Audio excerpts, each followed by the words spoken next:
महत्वपूर्ण ये नहीं कि आप क्या हैं, बल्कि ये कि आपने देश को, समाज को दिया क्या है।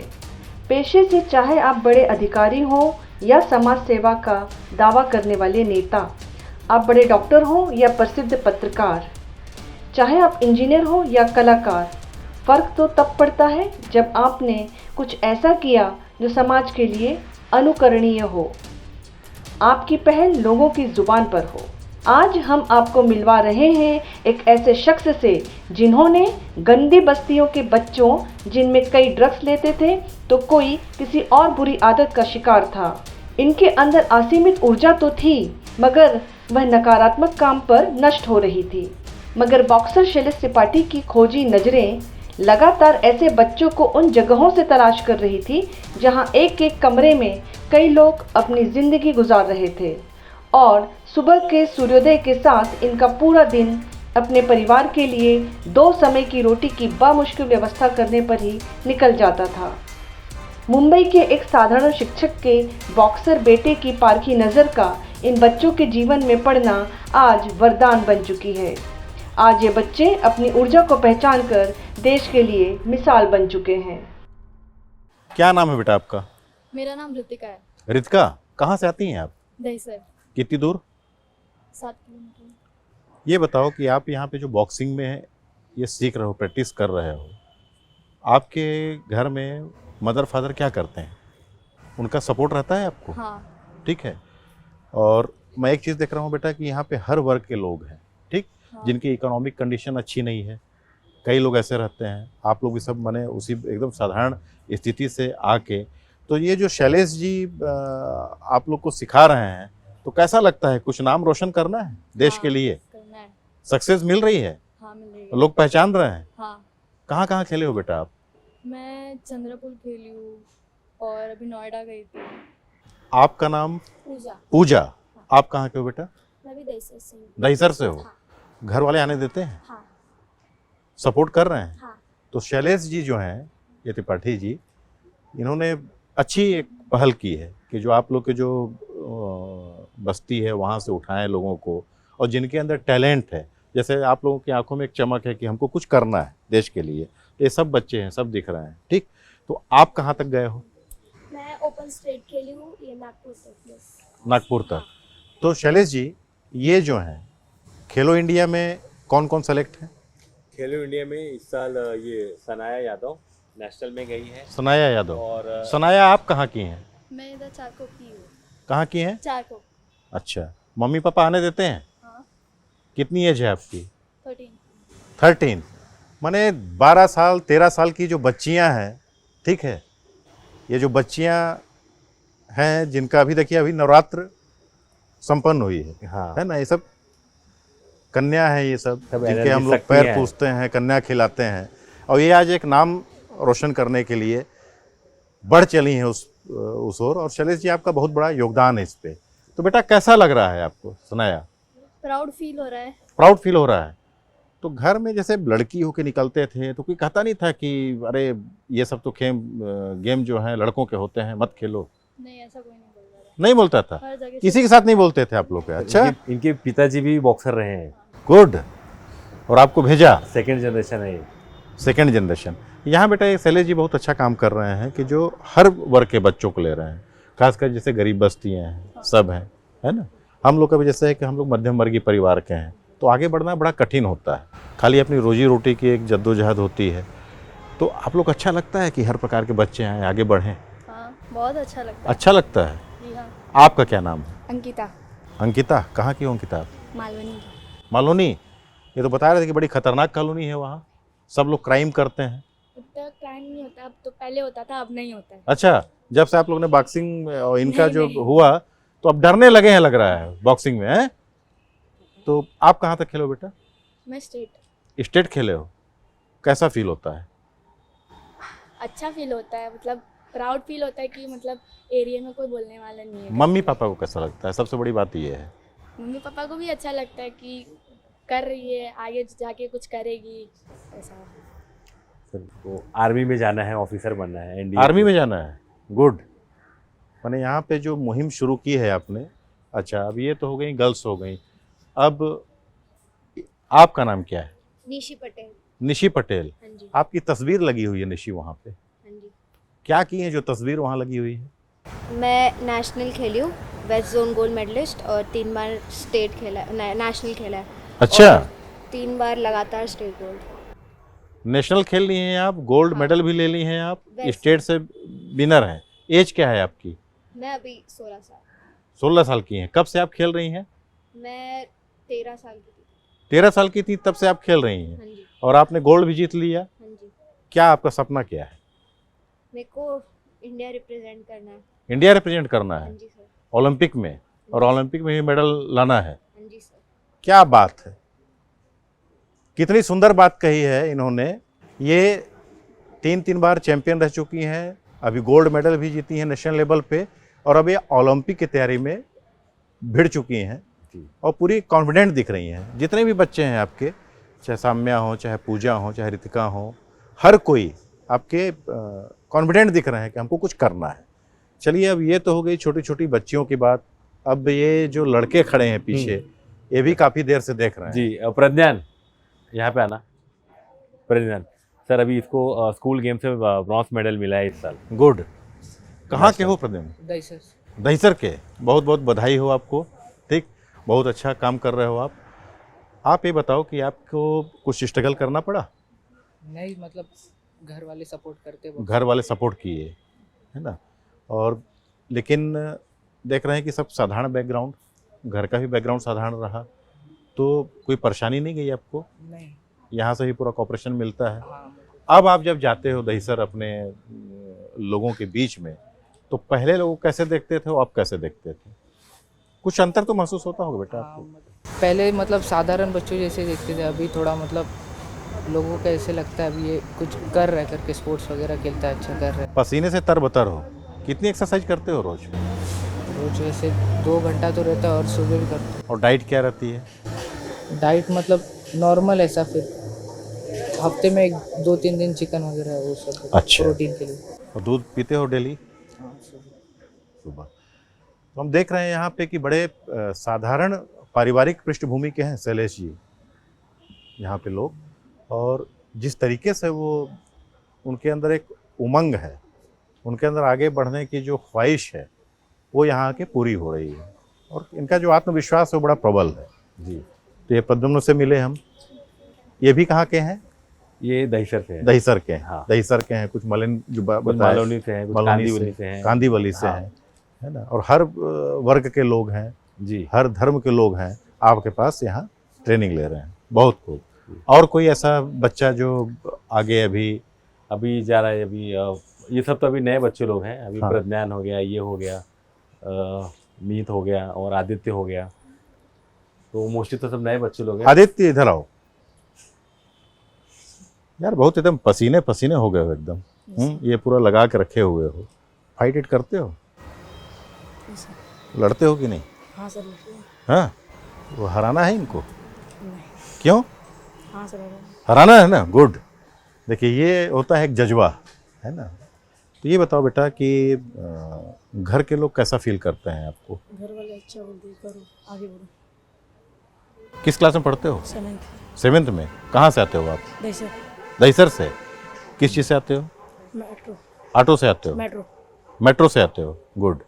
और सप्ताह में कितने दिन आते हो? 1-2। सुबह में आते हैं, सुबह में। रोज आते हो? हाँ, सुबह में। रोज सुबह आते हो? कितने बजे आ जाते हो यहाँ? 7। 7 बजे आ जाते हो? तो जाते कितने बजे हो? 9। स्कूल? स्कूल 12:30 का। 12:30 का है। किस स्कूल में पढ़ते हो बेटा? BMC। बीएमसी में। आपने जो बताया था कि बीएमसी के पास गए, आपसे समझाया और कई बच्चों को वहाँ से निकाला, तो प्रतिभा आप तराश रहे हैं। बहुत बढ़िया।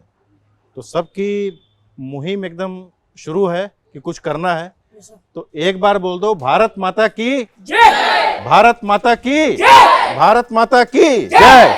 गुड। महत्वपूर्ण ये नहीं है कि आप क्या हैं, आप कितने ही बड़े अधिकारी हों, सेना के बड़े अधिकारी हों, पुलिस के बड़े अधिकारी हों, कितने भी बड़े डॉक्टर हों, कितने भी बड़े इंजीनियर हों या ख्याति प्राप्त पत्रकार हों। सबसे बड़ी बात ये होती है कि आप अपने प्रोफेशन में रहते हुए इस समाज को, इस देश को क्या दे सकते हैं जो लोगों के लिए एक मिसाल बने। तो आज हम आपको शख्सियत में रूबरू करवा रहे हैं एक ऐसी हस्ती से जिन्होंने उस समय स्पोर्ट्स को अपना कैरियर बनाया जब एक जुमला, एक कहावत लोगों के ज़ुबान पे हुआ करता था कि पढ़ोगे लिखोगे बनोगे नवाब, खेलोगे कूदोगे होगे खराब। इस जुमले को उन्होंने पूरी तरीके से अपनी दृढ़ इच्छा शक्ति से झुटलाया। आज हम आपको रूबरू करवा रहे हैं एक ऐसी ही हस्ती से। शैलेश जी नमस्कार, जय हिंद। कैसे हैं आप? एकदम बढ़िया सर। स्पोर्ट्स को आपने कैरियर बनाया, जी। उम्र कितनी है अभी आपकी? अभी मेरी उम्र है 38 ईयर। 38 ईयर। कब से आपने कैरियर बनाया? सर स्पोर्ट्स में जब 18 साल का था तब से स्टार्ट किया कॉलेज में। कॉलेज में? जी ये जो पारिवारिक, आपकी जो पारिवारिक पृष्ठभूमि है, जी क्या काफ़ी संपन्न थे आप? जी। इतना संपन्न नहीं था, मिडिल क्लास फैमिली थे जहाँ पे पहले प्रायोरिटी होता है कि आप ग्रेजुएशन हो जाए और ग्रेजुएशन होने के बाद कोई बड़ी डिग्री लेके कहीं जॉब कर लें। ये फैमिली का पीढ़ी चले आ रहा था कि सबसे पहले आपको एजुकेशन लेना है और उस एजुकेशन के बेस पे आपको अपना लाइफ आगे चलाना है। तो आप बचपन से ही मुंबई में पले? जी, बचपन से ही मुंबई में रहा मैं। किस क्षेत्र में रहते थे मुंबई में? मुंबई में सर मेरे पिताजी जो थे वो टीचर थे, तो वो गांव से आए हुए थे, तो उन्होंने स्ट्रगल कर करके, पहले हम गोरेगांव में रहते थे, फिर गोरेगांव से फिर बोरीवली आए और बोरीवली से अभी मैं दहीसर में रह रहा हूँ। माने ये कहा जाए कि शिक्षक पिता, जी आप उनके बेटे, जी संस्कार शिक्षा के आपके खून में जी बह रहे थे और कुछ कर गुजरने की तमन्ना थी। जी तो पढ़ाई में भी आप नहीं गए और आपने कैरियर बनाया स्पोर्ट्स को, जी और स्पोर्ट्स में भी आपने चुना बॉक्सिंग को। जी। क्यों आखिर? जैसे मैं बता रहा हूँ कि ये स्पोर्ट्स एक कैरेक्टर को रिवील करता है। आप अगर आप कोई स्पोर्ट्स खेलते हैं तो उस स्पोर्ट्स में आपका एक कैरेक्टर होता है। जैसे कि आप क्रिकेट के अच्छा खेलते हैं या फिर आप रेसलिंग अच्छा करते हैं या फिर बॉक्सिंग आप खेल रहे हैं, तो उस गेम से आपका एक कैरेक्टर डिफाइन होता है कि आप किस तरह के, आपका बॉडी लैंग्वेज है, किस तरह से आपका एग्रेशन है। तो ये सारी चीज़ें थी। तो मुझे बचपन से ही मैं थोड़ा सा फिजिकल ज़्यादा एक्टिव रहता था और ये सब चीज़ों में मुझे डेयरिंग ज़्यादा लगती थी, झगड़ा करने में या फिर कुछ ऐसा फिजिकल एक्टिविटी। झगड़ालू थे आप? झगड़ालू नहीं जैसा, लेकिन एनर्जी थी। हाँ, एनर्जी था। मतलब कोई मुझे ऐसा देख के नहीं चले जाएगा, कोई मुझे गाली दे के नहीं चले जाएगा। और बचपन में जिस एरिया में मैं रहता था ना, वहाँ पे कैसा था कि ना डोमिनेशन था कुछ ऐसे लोगों का जो मतलब आप कास्टिज्म का भी शिकार हुआ था, जहाँ पे बोलते थे यूपी से आया हुआ है, या फिर कुछ मोमेडियन थे जो बोलते थे अरे ये हिंदू है, या फिर कुछ महाराष्ट्र थे जो बोलते थे कि, तो ऐसे ऐसे बचपना मेरा वहाँ पे गया। तो वहाँ पे मैंने मैं समाज के एक ऐसा वर्ग जो एक दूसरे वर्ग से लोगों को पनपते नहीं देख सकता था। कुछ लोग ऐसे होते हैं, जी। हर समाज में तो होते ये हैं। स्लम्स में होता है सर। तो जब मैं जो गोरेगांव में रहता था तो वहाँ का माहौल ऐसा ही था स्लम्स के। वहाँ पे सारे ब्रीड थे, मोमेडियन भी थे, जो मुसलमान भी थे, गुजराती लोग भी थे और हम लोग भी थे। तो हम लोग कैसा है कि पिताजी टीचर होने की वजह से हमारा परिवार एकदम लिमिटेड होता था। हमको अलाउ नहीं है बाहर जाके रात को घूमना या फिर ऐसा कुछ एक्टिविटी में पार्टिसिपेट करना। तो लेकिन वहाँ का जो एटमॉस्फेयर था वहाँ पे हमेशा मुझे टारगेट किया जाता था। तो उस टारगेट में कैसा है कि मैं दब के नहीं रहता था, मैं हमेशा उनके साथ झगड़ा कर लेता था या फिर कुछ ना कुछ होता था। घर पे शिकायत आती थी तो मम्मी का यही कहना है कि तू बाहर जा ही मत, तू क्यों गया। वो पूरी गलती मेरे ऊपर डाल के फिर मुझे जाने नहीं देते थे। तो अंदर ऐसा एक एनर्जी था कि मतलब अपने को कुछ तो ऐसा स्पिरिट है करने का, तो कुछ रास्ता नहीं पता था क्योंकि अवेयर नहीं था। एक ही काम था, खाली पढ़ाई करो, पास हो जाओ और ग्रेजुएशन लो और आगे जॉब करो। इसी के साथ मैं बढ़ते गया। जब मैं ग्रेजुएशन के लिए ठाकुर कॉलेज में आया तो वहाँ पे मैंने एक स्पोर्ट्स इंट्रोड्यूस हुआ मुझसे। मैंने देखा वहाँ पे स्पोर्ट्स खेल रहे थे, तो एक अंदर से लगा कि यार ये स्पोर्ट्स तो मैं खोज रहा था। अगर मैं जो बाहर कर रहा हूँ अगर मैं स्पोर्ट्स में करूँ तो मुझे अचीवमेंट मिल जाएगा। फिर वहाँ पे क्या देखा, वहाँ पे फिर देखा आर्मी है, नेवी है, ओलंपिक भी जाना होता है और स्पोर्ट्स के थ्रू आपको एक प्रतिभा मिलती है जिससे आप अपने करियर को बना सकते हो। तो मुझे बहुत अच्छा लगा। फिर मैंने क्या किया, मैं पूरा एनर्जी वहाँ पे डाल दिया स्पोर्ट्स के अंदर। स्पोर्ट्स के अंदर पूरे एनर्जी डालने के बाद सर मुझे सक्सेस नहीं मिला। क्यों? क्योंकि जो हमारा सिस्टम था ना वो रेडी नहीं था ऐसे प्लेयर को बनाने के लिए। तो मैं स्ट्रगल कर ही रहा था। मैं बॉक्सिंग के मैच खेलता, मैं जीत के आता था, लेकिन उसके ऊपर क्या, कभी स्टेट के लिए मेरा सिलेक्शन हो जाना तो, लेकिन मेरे पास कोई कोच नहीं था जो मुझे गाइड करे कि कैसे आपको स्टेट खेलना है। तो ऐसे मेरा 2 से 3 साल गया। 3-4 साल में धीरे धीरे मैं खुद लर्न किया कि यार वो लड़का तो मेरे पीछे था, आज वो ऐसा खेल लिया। तो मैं खुद रास्ता खोजते खोजते खोजते स्टेट चैम्पियन बना। ये देख रहे हैं कि भरी गर्मी में यहाँ पे आप क्लास ले रहे हैं, जी अभी भी पसीने से तरबतर हैं आप इसके पहले रिंग में थे, लोगों को ट्रेंड कर रहे थे, बच्चों को। काफ़ी अच्छे प्रतिभाशाली बच्चे हैं, अच्छे अच्छे घर के लड़के और लड़कियां अब आ रहे हैं। इसके पहले मैंने एक चीज़ कही थी, नोटिस की शैलेश जी, कि आपने बॉक्सिंग को तो अपना करियर चुना, उसमें संघर्ष भी किया, लेकिन जिस तरीके से आपने स्लम के जो गरीब बच्चे हैं, यहाँ तक कि जो आपके बारे में जो सबसे बड़ी बात यह है कि जो बच्चे बिगड़े हुए थे, जिनको समाज एक अलग हिकारत भरी नज़र से देखता था, उनको आपने, उनकी प्रतिभा को आपने पहचाना, आपकी पारखी नज़रों ने पहचान कर आपने उनके अंदर जो छुपी हुई प्रतिभा को था, जो छिपी हुई प्रतिभा थी, उसे तराशा और तराश कर आपने उन्हें बाकायदा रिंग पे उतारा। तो ऐसे कितने बच्चे थे जो ड्रग्स लेते थे या जिन्हें समाज एक अलग दृष्टि से देखता था कि इन्हें अपने पास नहीं बैठाना है। इस प्रकार के लड़कों को, बच्चों को आपने प्रमुखता दी और आज वो समाज की मुख्य धारा पे हैं, अच्छी अर्निंग कर रहे हैं। संतुष्टि होती है आपको? जी जी, बहुत संतुष्टि होती है, क्योंकि मैंने देखा है ना, जब तक इसमें किसी को जॉब नहीं मिलेगा, जब तक किसी का करियर नहीं बनेगा, तब तक आपका समाज उसको आगे बढ़ने ही नहीं देगा। जैसे मेरे साथ में देखिए कि मैं स्पोर्ट्स खेलने में अच्छा था, लेकिन लोगों को पता ही नहीं है। लोगों को यही कहना था क्या करेगा बॉक्सिंग खेल के, क्या करेगा खेल के। तो उस समय पे लोगों के पास उतना अवेयरनेस नहीं था, लेकिन इस चीज़ को जब मैंने समाज में डिलीवर करना चालू किया, जैसे आप कह रहे हैं कि जो लड़के ड्रग्स लेते थे, बैड एक्टिविटी करते थे, उनको क्राइम करने में ही मज़ा आता था, क्योंकि उनका संगत ही वैसा होता है। ऐसे हैं जैसे स्लम्स हैं हमारे, मालवनी के ले लीजिए, आप बॉम्बे सेंट्रल में नागपाड़ा ले लीजिए, फिर धारावी ले लीजिए, तो यहाँ पे तो यही कल्चर ही पनपता है। जैसे लड़का 5-6 साल का हुआ, उनके पेरेंट्स उनको पढ़ाते हैं, वो पढ़ाई छोड़ के फिर नशे में चले जाते हैं। नशे में जाने के बाद 1-2 केस लग जाता है, फिर वो बाल सुधार में उनकी ज़िंदगी वैसे ही चलती रहती है। आपने देखा है? ऐसे मैंने देखे हैं, कितने नज़दीक से देखा है? एकदम नज़दीक से देखा हूँ। उसके अंदर 2 से 3 स्टूडेंट ऐसे हैं। आज एक अशद का मैं नाम लूँगा, अशद शाह, जो आज इंडिया का टॉप मोस्ट इंस्टीट्यूट है जहाँ पे वो बॉक्सिंग सीख रहा है। जिंदाल स्टील वर्क्स ने उनको अडॉप्ट किया है। वो लड़का 2029 की ओलंपिक की टीम, इंडिया की टीम में JSW ने उसको पूरा स्पॉन्सर किया है। वो ऐसा लड़का था। आप ही ने उसे तराशा? जी, आप ही ने उसे निखारा? जी। ये बताइए कि आप आगे तक नहीं पहुंच पाए क्योंकि उस समय सिस्टम एक अलग था, आपकी वो स्थिति नहीं थी, पारिवारिक जो पृष्ठभूमि है वो ऐसी नहीं थी। पिताजी एक साधारण शिक्षक थे, तो उसे मैं समझ सकता हूँ, लेकिन एक संस्कार थे आपके अंदर कि समाज को कुछ दिशा देनी है। इन बच्चों के साथ रह के आपको सबसे पहली प्रेरणा कहाँ से मिली कि इन स्लम के जो बच्चे हैं, जो ड्रग्स लेते हैं, जो नशे में लिप्त हैं, उन्हें आगे बढ़ाएं बॉक्सिंग में? जी, इसकी प्रेरणा यहाँ से मिली क्योंकि बॉक्सिंग एक ऐसा गेम है ना जहाँ पे डेयरिंग का बात होता है। देखिए, आप फिजिकली फिट हो जाएंगे, लेकिन आपको लड़ने के लिए आपके अंदर एक वो चाहिए, जज्बात चाहिए लड़ने के लिए, और वो जज्बात से ही आदमी जीत लेता है। और ये जो बच्चे होते हैं ना, इनके अंदर डेयरिंग बहुत होता है। ये कुछ भी कर सकते हैं, इनको कुछ मालूम नहीं है, इनको खाली बोलो ये करना है, वो कर देंगे।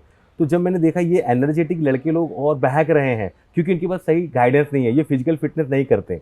ये स्कूल जाएंगे जैसे थे, तो स्कूल के बाद पूरा दिन इन्हें बाहर रखना, कुछ काम मिल जाए, कुछ काम करना, 2 पैसे मिल जाते तो फिर इनको फिर वो नशा पानी ये लोग करने लग जाते हैं। एक बात है, ऊर्जा संरक्षण का सिद्धांत, ये विज्ञान का एक बहुत अच्छा टॉपिक है, ये सब्जेक्ट है साइंस का, ऊर्जा संरक्षण का सिद्धांत। इसमें साफ लिखा है कि ना तो हम ऊर्जा को उत्पन्न कर सकते हैं, ना तो ऊर्जा को नष्ट कर सकते हैं, बस उसे हम रूपांतरित कर सकते हैं।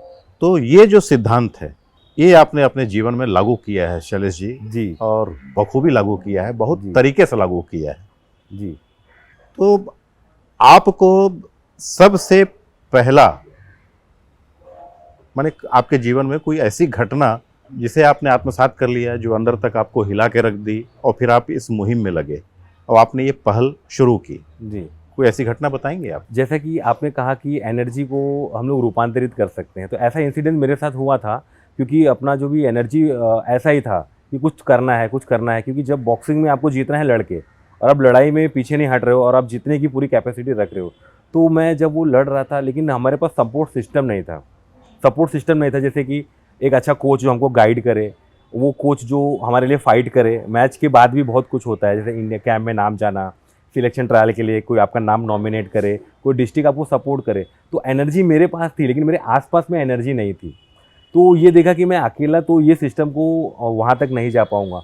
तो यहाँ पे मुझे रियलाइज़ हुआ कि ये एनर्जी को अपने को ज़्यादा से ज़्यादा लोगों तक जोड़ना है, अपने जो ऊपर के लोग हैं, जो एसोसिएटेड लोग हैं, उनके साथ कोऑर्डिनेट करना है और अपने को मेरे ही जैसे और भी एनर्जीज़ को प्रोड्यूस करना है, वो जो डिलीवर कर पाएँ अपने। अभी आप जैसे बता रहे थे कि जो बच्चे रहते थे जो ड्रग्स लेते थे या जो इस प्रकार की दुनिया, जो क्राइम की दुनिया में जिनका एक पदार्पण जुर्म की दुनिया में धीरे धीरे वो एंटर कर रहे थे, क्राइम की दुनिया में एंटर कर रहे थे वो, तो उनकी एनर्जी को आपने भांपा और आपने कहा कि बॉक्सिंग में डेयर होना चाहिए। जी एनर्जी होना एक अलग बात है लेकिन डेयर होना एक अलग बात है। जी उन बच्चों का जो डेयर था, आप उस पे बात कर रहे थे कि जो डेयर है उस एलिमेंट को आपने पकड़ा जी और उन्हें निखारा। तो सबसे पहले किस जगह के बच्चे को आपने ट्रेनिंग देनी शुरू की? सबसे स्टार्ट किया मैंने मालवनी से। मालवनी में कैसा है कि वहाँ पे बहुत स्लम्स है, डेंस स्लम्स है। वहाँ पे मतलब बच्चों को करियर में सिर्फ वही है कि आपके ऊपर केस बन जाए, आपके ऊपर केस बन गया तो फिर आप एक स्टैंडर्ड आपका हो गया, फिर आप रिक्शा चलाइए या फिर कोई भी धंधा कीजिए, आप उसके अंदर सक्सेस हैं। वहाँ का ऐसा कल्चर ही है। तो लेकिन एनर्जी उनके अंदर बहुत अच्छी, लेकिन वो डिस्ट्रक्शन वाली एनर्जी है, डिस्ट्रक्शन की एनर्जी है। तो जैसे मुझे मौका मिला कि मुझे कुछ करना चाहिए ऐसे एनर्जीज़ के लिए, तो मैं स्लम्स में गया और वहाँ पे एक स्कूल था जहाँ के प्रिंसिपल मैडम का भी सोचना ऐसा ही था कि यहाँ पे एनर्जी बहुत अच्छी है बट वो एनर्जी गलत डायरेक्शन में जा रही है। तो उनका और मेरा बात हुआ और ऐसा बात होते होते हमने बताया, शेयर किया कुछ बातें कि एनर्जी का अपने को चैनलाइज करना बहुत ज़रूरी है। तो उन्होंने एक मौका दिया स्लम्स में। फिर वहाँ पे मैं 2016 से स्टार्ट किया बॉक्सिंग सिखाना वो स्कूल्स में। वो स्कूल में उस समय कुछ 60 to 70 स्टूडेंट्स बॉक्सिंग कर रहे थे, छोटे छोटे। उसमें से कुछ बच्चे लोगों का परफॉर्मेंस अच्छा है, उन्होंने उसी साल नेशनल खेल लिया, उसी साल वो स्टेट में चैंपियन बन गए। तो वहाँ स्कूल में एक माहौल बन गया कि बॉक्सिंग, ये लड़का जो दिन भर घूमता था, ये लड़का जो ड्रग्स लेता था, वो पीछे गार्डन में। और वहाँ ये जो नाबालिग बच्चे थे जी 14-15 साल के, तो ये भी ड्रग्स लेते थे? ये भी ड्रग्स लेते हैं सर। वहाँ पे कल्चर ही ऐसा है सर। जो नहीं तो आपने ये उन्हें छुड़वाया ड्रग्स को? ड्रग्स वो ऑटोमेटिकली छूट गया सर, उनको जो पैशन मिल गया ना वो ऑटोमेटिकली छूट गया।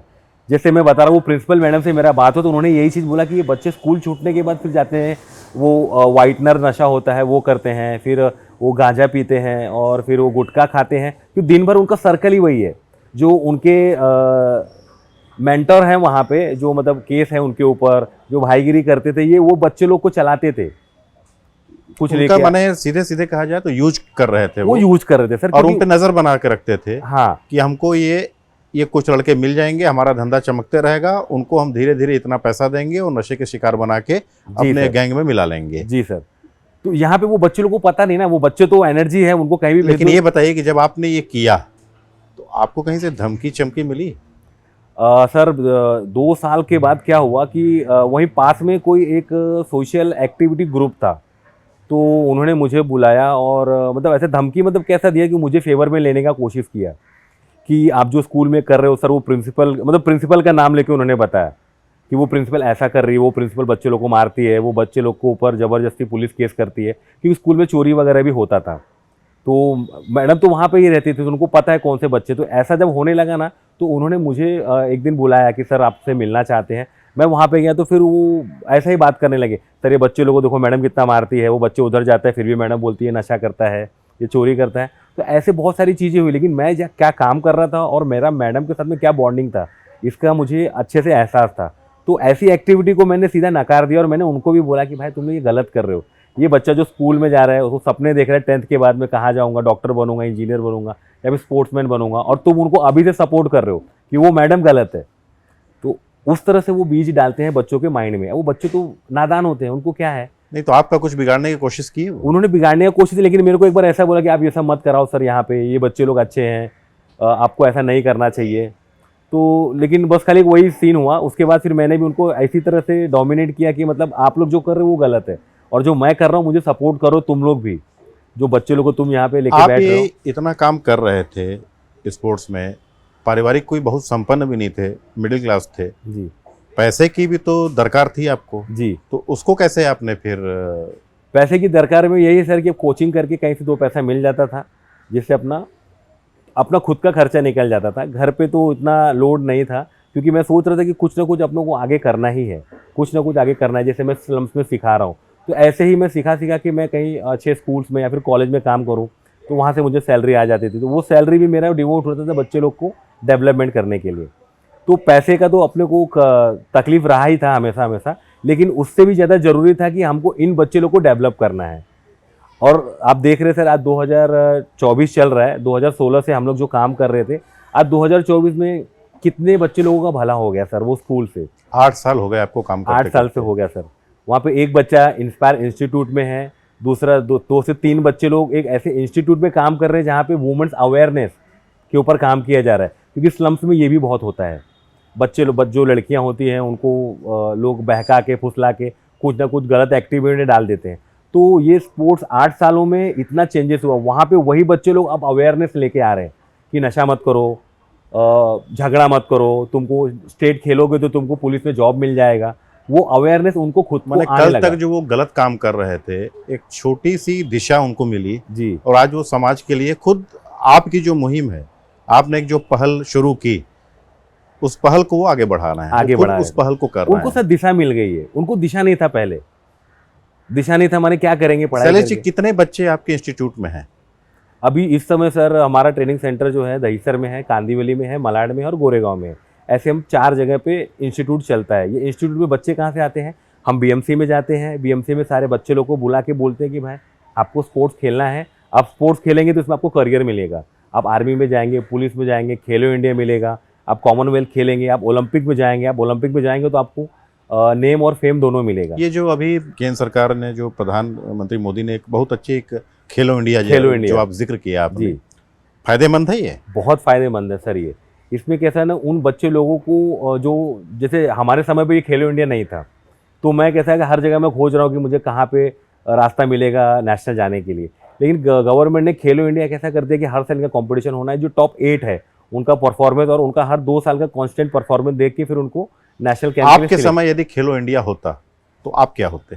जी खेलो इंडिया होता तो डेफिनेटली मैं अपना सपना पूरा करता, जैसे कॉमनवेल्थ में जाना, एशियन चैंपियनशिप में जाना, ओलंपिक के लिए मेरा ट्राई करना, वहाँ जाना, फिर अपने को भी एक अच्छा कुछ जॉब मिल जाता, ताकि जो घर वालों सपना देख रहे हैं कि पढ़ के जॉब ले, उससे बेटर मैं स्पोर्ट्स में जॉब लूँ। निष्पक्ष रूप से कहा जाए शैलेश जी, स्पोर्ट्स हैं और राजनीति का सब्जेक्ट नहीं होना चाहिए यदि विकास हो रहा है। जी तो ये खेलो इंडिया जो मुहिम है केंद्र सरकार की, जो खेलो इंडिया शुरू हुआ, इसका व्यापक फायदा हुआ है? जी इसका बहुत व्यापक फ़ायदा हो रहा है और अभी तुरंत नहीं होगा, लेकिन 4-5 साल ये चल रहा है। अभी आने वाले दिनों में जो हमारे एथलीट हैं, एथलीट मतलब जिनको एक एक्स्ट्रा प्लेटफॉर्म मिल गया है स्पोर्ट्स खेलने के लिए। पहले सिर्फ 2 ही मैच होता था, एक ओपन नेशनल होता था एसोसिएशन का और एक डीएसओ के मैचेस होते थे। अभी खेलो इंडिया के थ्रू टैलेंट हंट प्रोग्राम आ गया। ऐसे 2 से 3 कंपनी है जो साल में 2 से 3 नेशनल लेती है और वो लड़के लोग को सिलेक्ट करती है। वो लड़के लोग जैसे क्वार्टर फाइनल में पहुंचते हैं, उनको स्टाइपेंड मिलना चालू हो जाता है। आपके यहाँ से कितने बच्चे? अभी हमारे यहाँ से 2 बच्चे लोग इस बार खेलो इंडिया में गए हुए हैं। निशी पटेल जो गुजराती समाज की है, वो हमारे यहाँ पे 2 साल से ट्रेनिंग कर रही थी।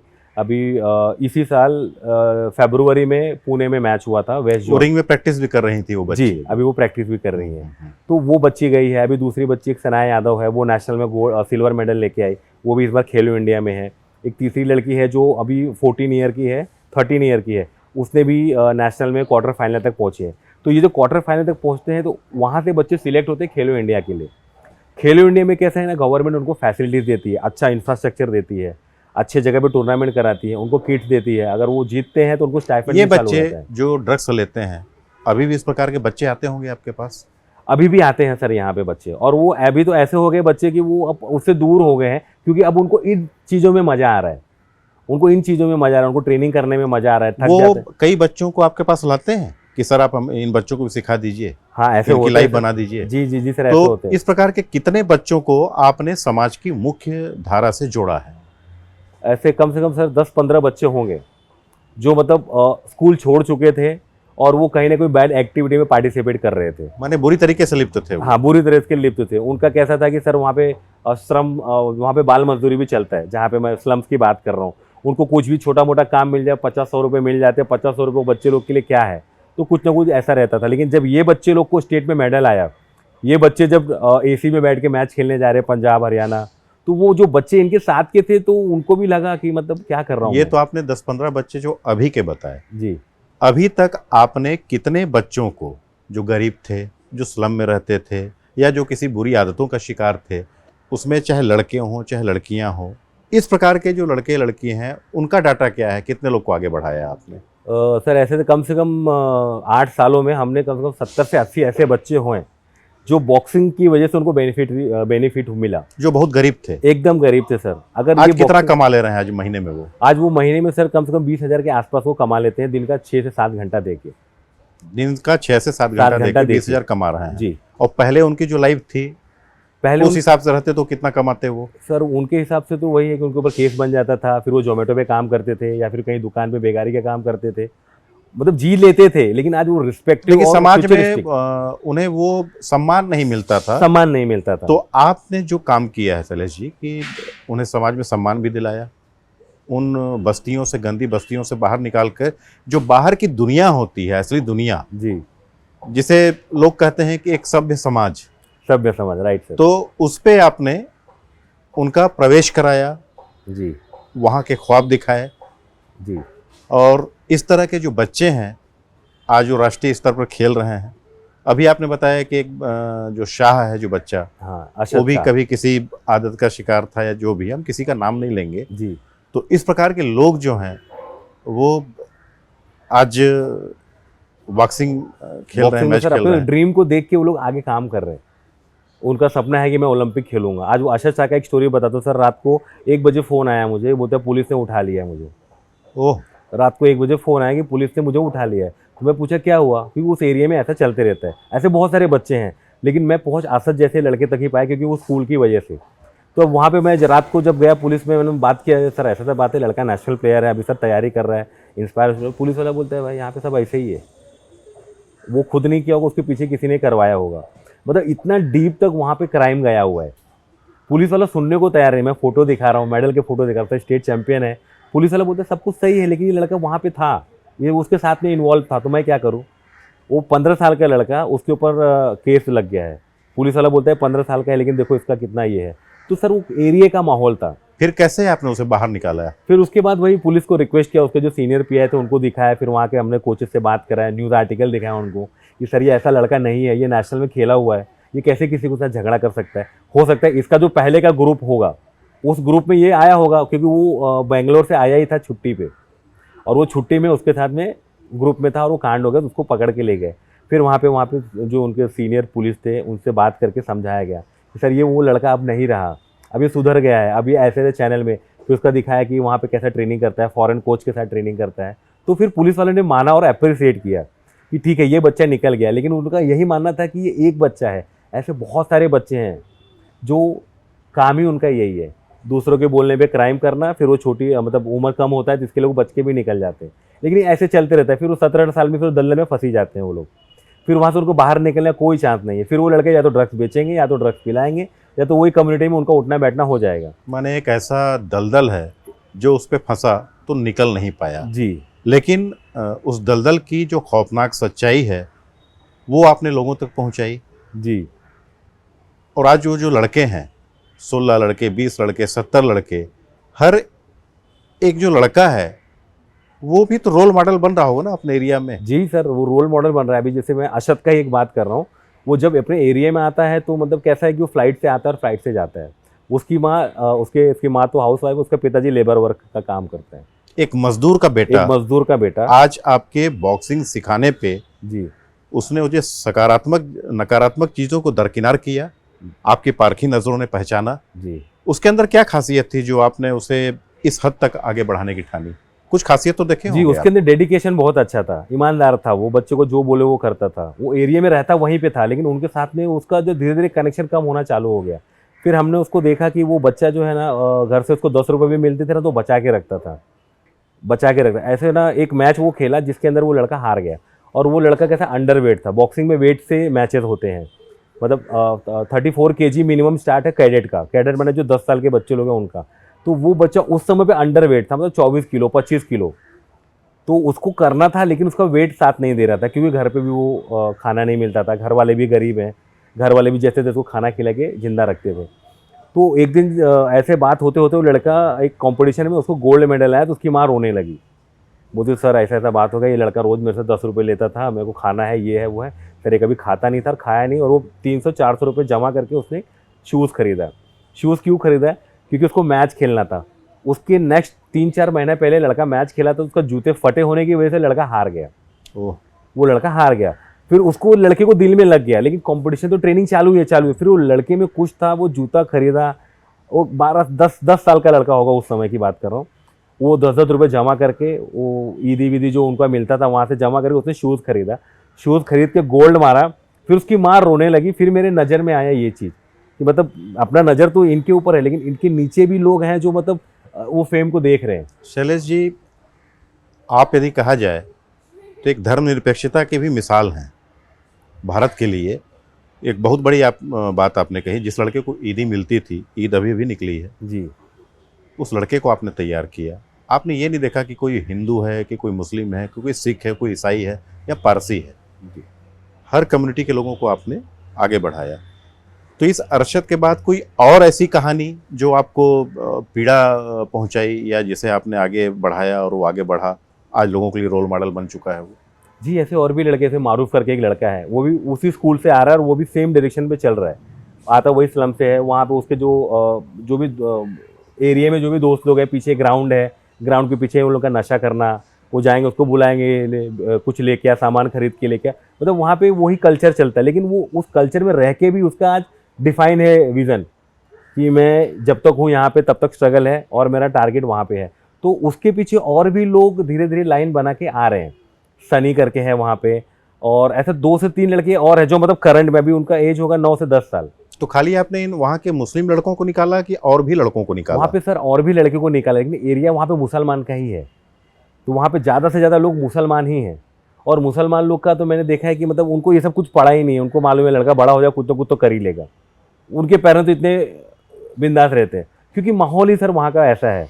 वहाँ पे आप आस पास पड़ोस देखिए, हर घर में किसी ऊपर केस है। कोई यहाँ चले गया, किसी का एक्सीडेंट हो गया है, कोई अपाहिज हो गया है। तो वहाँ का वो पूरा एक जो समाज का जो निम्न स्तर है ना, वो वहाँ पे आपको देखने मिलेगा।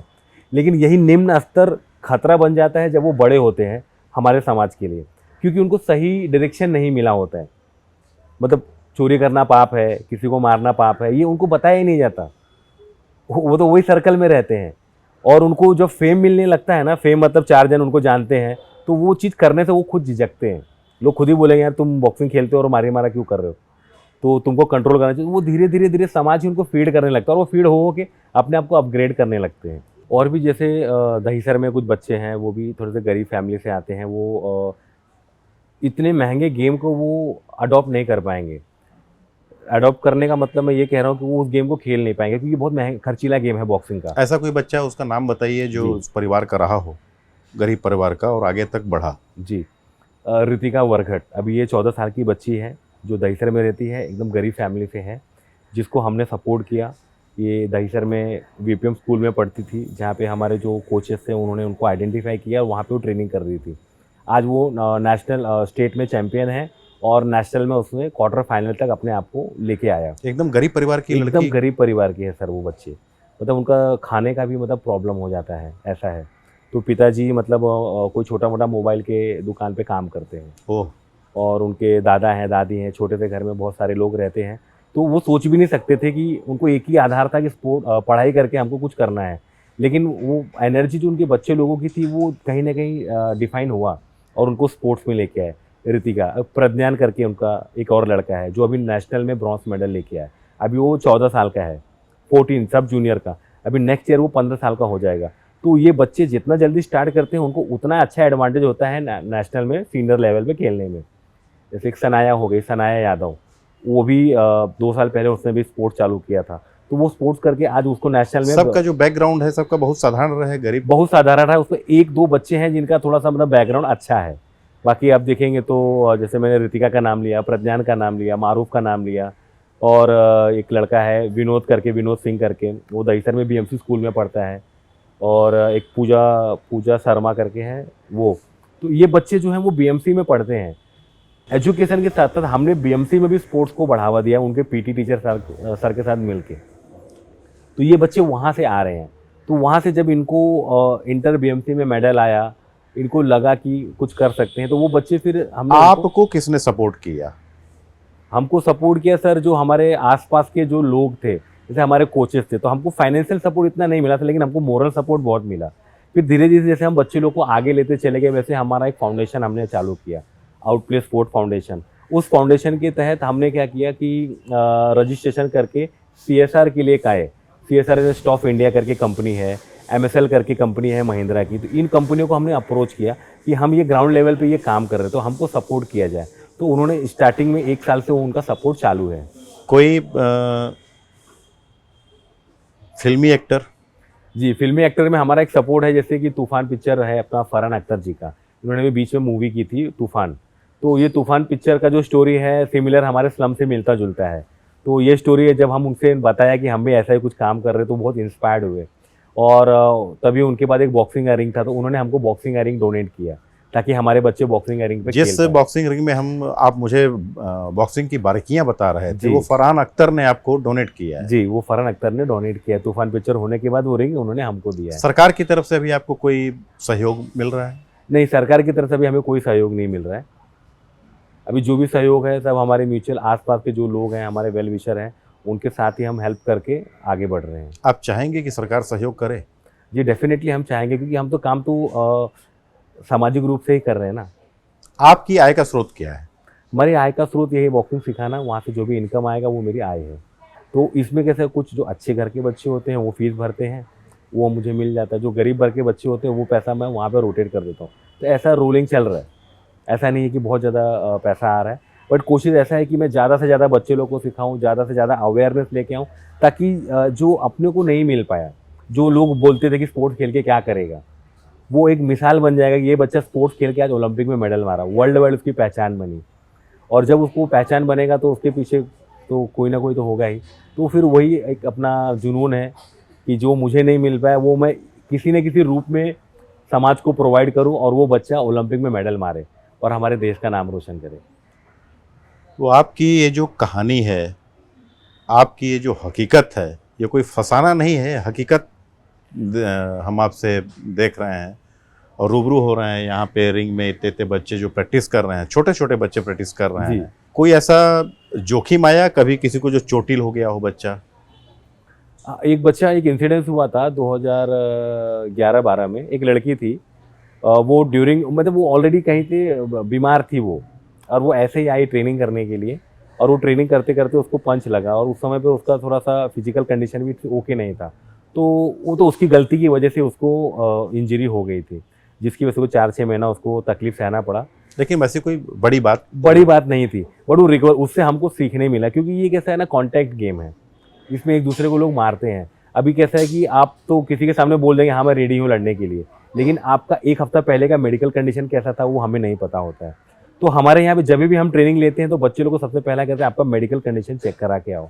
डॉक्टर के पास से फिट टू आपको फिटनेस का एक सर्टिफिकेट लेके आना होता है, जिसमें कैसा है कभी किसी को बच्चे को पीलिया हो जाता है, या फिर मलेरिया हो जाता है, या फिर कुछ ऐसे ड्यूरिंग तकलीफ हो जाती है जिसमें वो वीक होते हैं, लेकिन वो ये गेम में आते हैं और फिर वो उनको चांसेस होते हैं इंजरी होने के। तो हम उसको एकदम अवॉइड करते हैं। हम हेल्थ का और सेफ्टी का बहुत ध्यान रखते हैं, ताकि मतलब ये गेम की वजह से किसी को इंजरी ना हो जाए। आज आपसे बात करके बहुत अच्छा लगा शैलेश जी। कई प्रतिभाएं आपने देने का काम किया है इस देश को। कई लोग जो हैं खेलो इंडिया में अब एंटर कर चुके हैं और आपका एक नाम हो रहा है। आप भी एक प्रतिभावान रहे, लेकिन आपको अफसोस ये है कि उस समय जो सिस्टम था वो साथ नहीं दिया और आपके सपने सच नहीं हो गए। लेकिन और जो नज़रें हैं, जिन नज़रों में वो सपने थे, उनको आपने पहचाना, आपकी पारखी नज़रों ने पहचाना, ये बहुत बड़ी बात है जी। और एक गीत याद आ रहा है आपकी जो पर्सनालिटी पे सूट करेगा, किसी की मुस्कुराहटों पे हो निसार, किसी का दर्द मिल सके तो ले उधार, जीना इसी किसी का के वास्ते हो तेरे दिल में प्यार, जीना इसी का नाम है। है। जी। ये एक बहुत बड़ी बात है कि आप किसी का दर्द उधार ले रहे हैं, किसी के वास्ते आप अपने दिल में एक प्यार रख रहे हैं। धर्म मजहब आपके इस मुहिम में आड़े नहीं हैं, सबको समान भाव से देख रहे हैं। धर्मनिरपेक्षता की भी सीख दे रहे हैं, और देश के लिए जो नकारात्मक जो विचारधारा, जो कहीं असामाजिक तत्व बनते आगे चल के, उन्हें आप देश की एक मुख्य विचारधारा से जोड़ने का काम कर रहे हैं, जो एक अनुकरणीय है। आपकी जो पहल है अनुकरणीय है। तो दोस्तों, आज हमने आपको रूबरू कराया शैलेश त्रिपाठी से, जो मुंबई के हैं, और इन्होंने कई ऐसे बच्चों को जो खाली उड़ने का सपना देखते थे,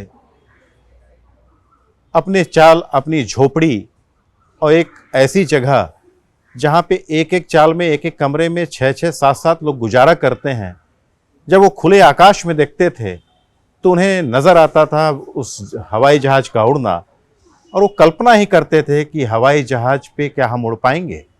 और उस कल्पना को, उस सपने को आज शैलेश त्रिपाठी ने, उनकी आंखों का जो सपना था उसे हकीकत में बदला है, और आज वो लगातार इस तरह का काम कर रहे हैं जो समाज को एक दिशा और दशा दे पाने में सक्षम है। तो हम आपको इसी तरीके से रूबरू कराते रहेंगे ऐसी शख्सियत से। तो शैलेश जी, आपका बहुत बहुत धन्यवाद, और आप इसी तरीके से अपने कर्मपथ पर आगे बढ़ते रहिए, और माँ भारती की सेवा का एक जो आपने पथ चुना है, ये भी बहुत अच्छा है कि जो किसी के सपने हो तो वो सपनों को साकार करना, किसी की आंख के सपनों को पढ़ना।